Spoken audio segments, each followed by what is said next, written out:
Assalamualaikum warahmatullahi wabarakatuh. Kembali lagi dengan saya Rosia Stuti dari Program Studi Psikologi Unisa Yogyakarta.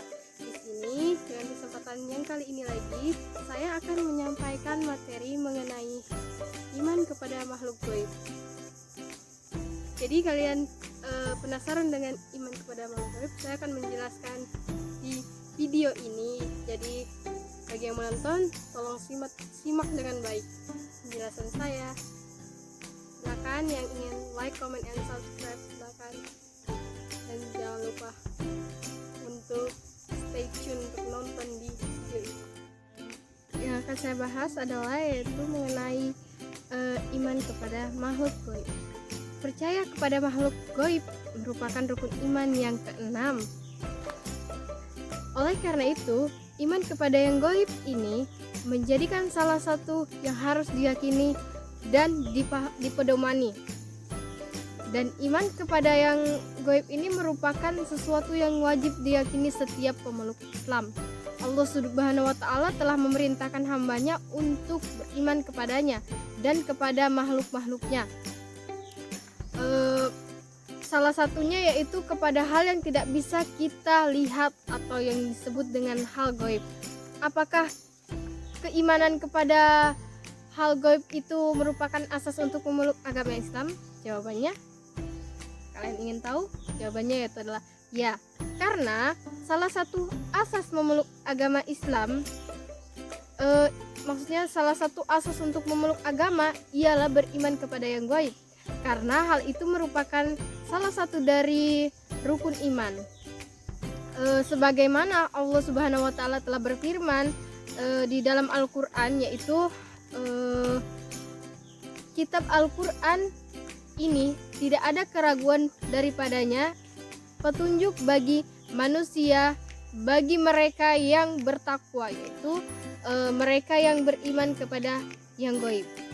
Terdapat di dalam Quran Surah Al-Baqarah ayat 2 dan 3. Iman kepada yang belum atau tidak pernah kita lihat, yaitu malaikat, kitab, rasul, dan pada hari akhir, seperti meliputi surga dan neraka. Hal yang tersebut tadi yaitu merupakan hal yang gaib.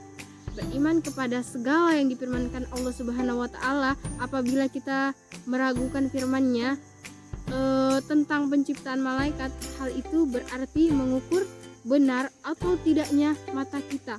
Padahal soal ada atau tidaknya hal tersebut, malaikat tidak dapat diukur dengan kemampuan penglihatan kita. Seperti kita percaya adanya ruh dengan merasakan pengaruh ruh itu pada jasmani kita. Makhluk gaib yang disebut juga makhluk halus, makhluk yang tak kasat mata tersebut yaitu bisa disebut dengan makhluk astral. Istilah yang disebut tadi itu digunakan untuk menyebut makhluk hidup yang ekstensinya dapat dijangkau oleh panca indera manusia. Kata makhluk berasal dari bahasa Arab yang berarti yang diciptakan, dan gaib di sini maksudnya apabila dilihat dari sudut pandang indera manusia terhadap makhluk-makhluk tersebut. Menurut pandangan agama Islam, di dalam akidah Islam istilah gaib mencakup banyak hal seperti kematian, rezeki, jodoh, ruh, manusia, hari kiamat, surga, dan lain sebagainya. Beriman kepada yang gaib adalah salah satu ciri muslim yang bertakwa. Termasuk ke dalam hal gaib adalah makhluk ciptaan yang tidak dapat dijangkau dengan indera manusia seperti dari bangsa malaikat dan jin. Di dalam keyakinan Islam dinyatakan keberadaan makhluk-makhluk gaib tersebut bahkan sebelum manusia pertama diciptakan. Makhluk dari kalangan jin telah terlebih dahulu menghuni bumi. Akan tetapi, dikarenakan perbuatan yang merusak, sebagian besar dari golongan jin tersebut dihancurkan oleh para malaikat bersama iblis yang sebenarnya juga dari golongan jin. Kemudian Allah menciptakan manusia untuk menjadi khalifah di bumi, yang di kemudian waktu manusia dan jin hidup berdampingan di bumi bersama hewan, tumbuhan, dan benda yang ada di bumi ini. Karakteristik makhluk gaib. Dari perbandingan dengan perbandingan manusia. Malaikat itu sendiri diciptakan sebelum jin, dan jin ini diciptakan sebelum manusia. Malaikat diciptakan dari cahaya, jin dari api, dan manusia dari tanah. Ketiga memiliki jasad jasmani. Ketiganya memiliki jasad atau yang disebut jasmani. Malaikat, jin, dan manusia sama-sama berakal, memiliki tingkatan kedudukan ilmu dan amalan yang berbeda-beda dan bertingkat-tingkat. Malaikat tidak memiliki syahwat, tidak berjenis kelamin, tidak makan dan minum, sedangkan jin dan manusia sama-sama memiliki syahwat, berjenis kelamin, makan dan minum, berkeluarga, bereproduksi, bekerja, dan beristirahat, dan lain sebagainya. Malaikat memiliki kekuatan fisik dan kecepatan yang jauh lebih kuat daripada jin, sedangkan jin lebih kuat daripada manusia. Jin mampu terbang hanya sebatas langit dunia semesta. Malaikat sampai ke surga, mampu mengerjakan sesuatu yang dianggap besar oleh manusia dalam waktu yang singkat, kurang dari semalam atau sekejap mata, misalnya membangun bangunan atau pola raksasa di ladang. Para malaikat lebih utama daripada para jin, baik dari sisi penciptaan, bentuk, perbuatan, maupun keadaan. Populasi malaikat lebih banyak jumlahnya. Maksudnya populasinya itu sangat banyak dibandingkan dengan jin, manusia, dan hewan. Itu lebih banyak. Diciptakan dengan tabiat, yaitu selalu taat dan tidak bermaksiat kepada Allah, dan sifatnya ini dengan sifat yang terpuji, sedangkan jin dan manusia diberikan pilihan dan kehendak, atau kata lainnya free will maksudnya free will untuk taat atau ingkar.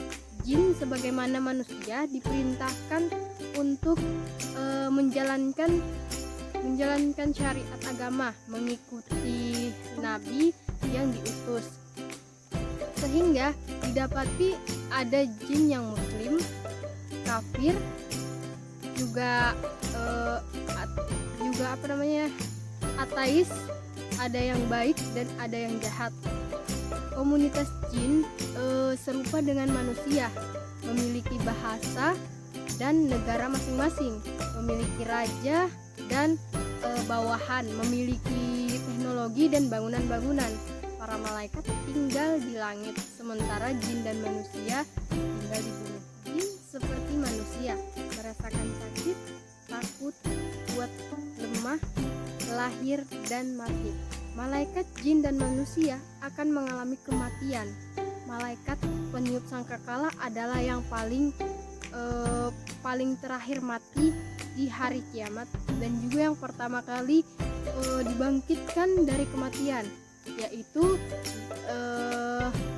tugasnya untuk meniup kembali sangkakala pada tiupan kebangkitan bagi makhluk yang lainnya.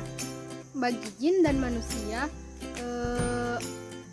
akan dihitung atau dihisap segala amal perbuatannya yang di dunia yang pernah ia lakukan, yang beriman masuk surga dan yang ingkar akan masuk neraka. Malaikat, jin, dan manusia tidak mengetahui perkara gaib seperti ajal, masa depan, hari kiamat, dan lain sebagainya. Interaksi makhluk gaib dengan manusia. Para malaikat bertugas mengurus urusan manusia, jin, hewan, dan apa saja yang diperintahkan kepada mereka. Setiap manusia memiliki korin. Korin yaitu pendamping dari kalangan jin dan manusia. Maksudnya dari kalangan jin dan malaikat.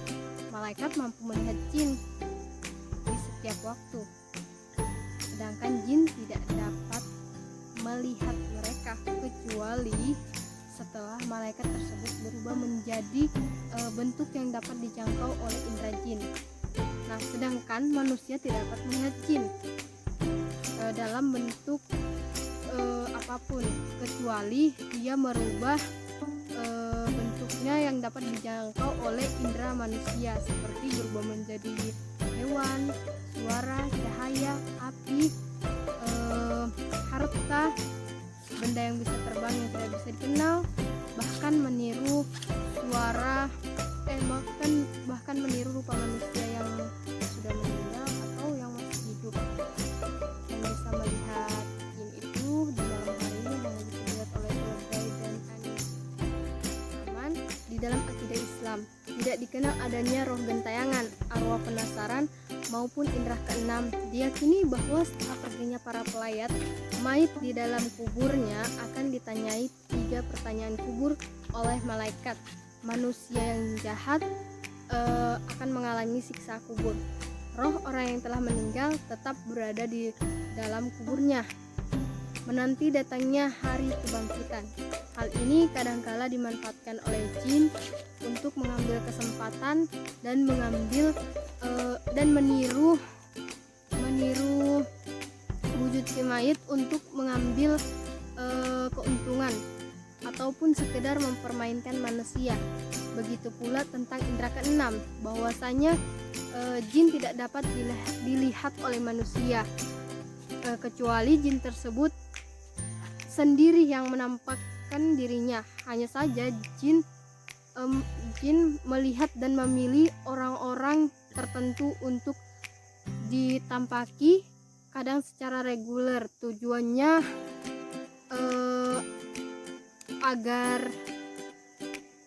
agar manusia ini mengira dan meyakini bahwa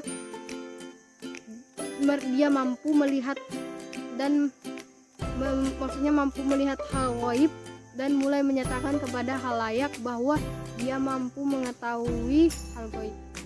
Ya, jin akan berkomunikasi dengan manusia tersebut dan menipunya, mengaku sebagai arwah orang yang telah mati atau menawarkan manusia tersebut mencari harta atau bahkan mengajak kepada perdukunan, kesyirikan seperti berkurban binatang untuk selain Allah Subhanahu wa taala sebagai syarat terpenuhnya hajatnya dan lain sebagainya. Dalam kasus ini sangat banyak sekali terjadi di Indonesia. Karena kesyirikan ini banyak sekali bentuk-bentuknya. Tidak hanya berupa jimat-jimat, tapi bisa berupa seperti penyembahan atau yang tadi disebutkan yaitu berkurban. Berkurbannya ini banyak, bukan hanya pada hal binatang, tapi bisa nyawa manusia, bisa juga melayang karena dikurbankan. Karena banyak kasusnya terjadi di Indonesia ini maupun di yang sering kita tonton di TV-TV, di kisah nyata itu judulnya itu banyak sekali. Pokoknya di TV itu paling banyak kalau kita nonton, ada yang kisahnya emang sudah nyata ditayangkan maupun yang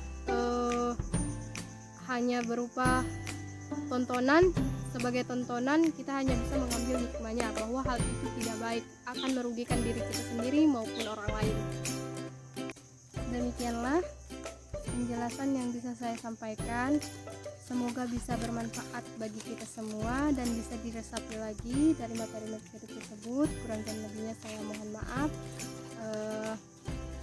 Link sumber materinya akan saya taruh di deskripsi video ini.